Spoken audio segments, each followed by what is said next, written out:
What's up, everybody? Well, on a podcast now. I'm Alex, and this video I wanted to do just a little video on Until Dawn. I thought, you know what? Obviously, it's October, getting closer and closer to Halloween. What is the number one and the main game I think of when I think of horror and I think of Halloween? There's a couple that stand out. I want to rifle through a couple of them and talk about some of those franchises. But, to kind of sum it up in the very beginning of the video, just Until Dawn, I really do believe is my favorite horror game of all time. And that's kind of strange, I think, maybe to a wide amount of people.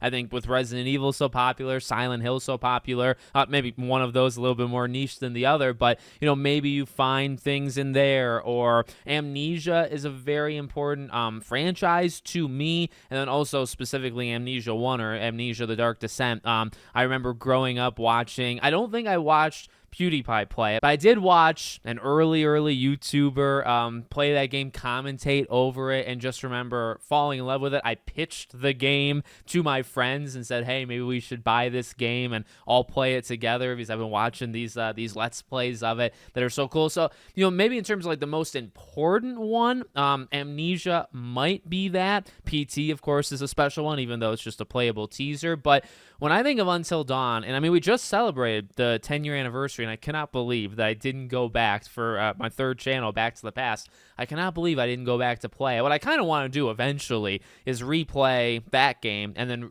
play that remaster remake. I do want that, and I've actually never gotten it, or I haven't gotten it up until this point. But I remember that game so fondly. I'm talking about the original 2015. I had just gone to Disney World and Universal. I was heading into the second year of college, and I just remember literally at the Disney World hotel, remember seeing reviews, and because at that point I was still pre-ordering games, still did the GameStop thing, and I missed that age of like the midnight reveals and all that jazz. But I remember like it was on my radar. I was into gaming, at this point. I think actually, I had a YouTube channel. This channel was around back in 2015, but in the infancy stage. So I remember I was going to get it. I remember I pre-ordered it. And I also remember I had set up kind of this hangout thing with my two closest friends that we were going to go into my parents' basement, and we were going to go through this game. And, I knew about the choices and, that being able to kind of dictate what happened in the game. I just remember this whole lead up, and I remember even remember when this game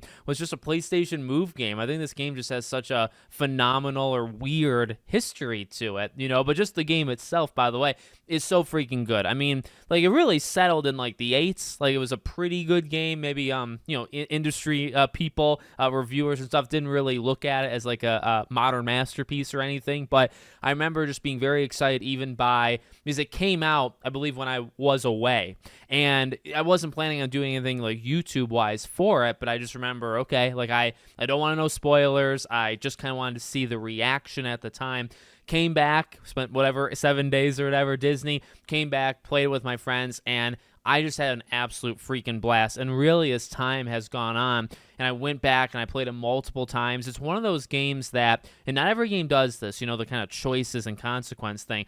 As soon as you beat it, or as soon as something happens, you immediately want to see the other things that happen. And that's kind of what you want, I feel like, for games that are like this. But not all the time have I done it, in the past. Sometimes like the Telltale's Walking Dead and stuff, yeah, as soon as it happens, or one episode comes out or the finale comes out.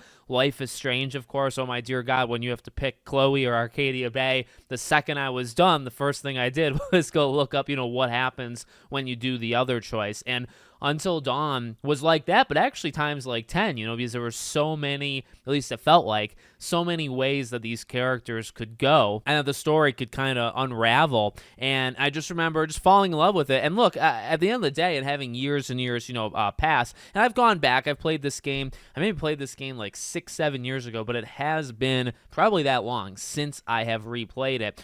I just think it has aged so extremely well. That was the age of that kind of visual jump, but also visuals that are still looking quite good now. Of course, you had Uncharted 4 just like half a year-ish later, May, I believe, of 2016. This game was August of 2015. I still think it looks good, and it was kind of the controversy when they did that remaster remake of, do you really need to, right? The game looked really good. It had an atmosphere and kind of a color color palette to it that I think looked really, really special. It was a blast to play. It had that campiness vibe to it, but it also, took itself pretty seriously. The characters were freaking awesome and very tropey, but also like it worked. I think everything with this game really, really worked. Like going the more Scream route towards the beginning, which we have eventually heard, from the director that Scream was a major, and I mean, Scream's my favorite horror franchise and one of my favorite franchises of all time. So like to hear that was awesome, but just, to go through it and get ghost stories, to get Wendigos, to get, a mass killer, in the first kind of third, was just so awesome. And then to see it unravel. And again, I think I had a really good experience the first time. What we would actually do, we would vote. And my sister actually had to come in and get involved. We got her involved as well. So it was the four of us. And we would vote, and I don't actually remember exactly. Like, I think we had to pause it, which maybe is not the greatest way. I think, obviously, playing it by yourself, it's like, all right, you're just kind of going, on the fly.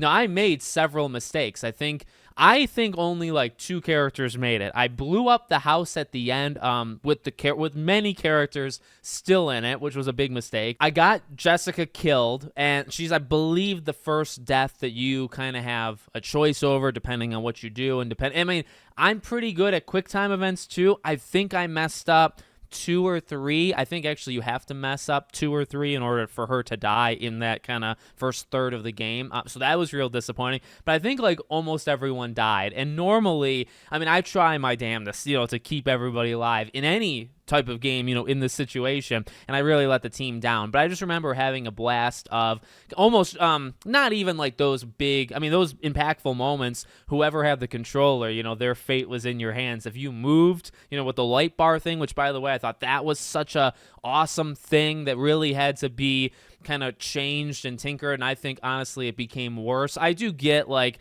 ultimately you just kind of put the controller down, right? When the situation happens, you put the controller down and you're good. But as time went on, like Man of Medan and House of Ashes and all that stuff, it really became more of like the heartbeat, like matching the beat and stuff. And I don't know, it's fine, but I actually thought that was really, because it was very practical, right? You're holding it, you are scared, a Wendigo is right behind you, and you literally, you're supposed to hold that controller and not move literally at all. Of course, sometimes like the light wouldn't pick up and all that jazz, and that would kind of screw you over. But, again, those moments were kind of up to whoever had the controller. I'd pass the game around. But oftentimes it was just, okay, well, what do we want this character to do or say in the situation, especially when there's not necessarily a timer, or it doesn't seem like it's going to maybe impact any, or maybe it does impact something. Actually, technically, you don't really know, or at least the first time you play it, right? And I remember us voting. I remember having such a blast. It really has stuck with me. I just feel, again, like the tropiness and campiness, but also taking itself seriously. The visuals, the new stuff at the time, the choice and consequence thing. I think even that, like just how characters can go and what you have to do for certain things to unfold. It's a very smart game for 2015, and it's also just a very smart game for like games in the genre, a choice and consequence type thing. It had legitimate like feel that what you did mattered, and often, especially you go back 10 years ago, I mean, there's oftentimes like the illusion of choice, not like a real choice. It always felt like this game had it. And so, yeah, I mean, as time has gone on, again, like I love Resident Evil. I love Silent. I'm getting more and more into Silent Hill. I've always loved Resident Evil. Amnesia, again, I think probably means the most to me. Like Scooby-Doo Night of 100 Frights is a good one, like way, way back in the day. Alan Wake is a massively important one. But, I think Alan Wake, I kind of look at maybe as even more than a horror game. Until Dawn kind of falls pretty nicely, into that category. I really think I give it to Until Dawn. So let me know what you guys think in the comments. Make sure, as always, you're subscribed to the channel, bell icon turned on, and I hope to see you all on the next one.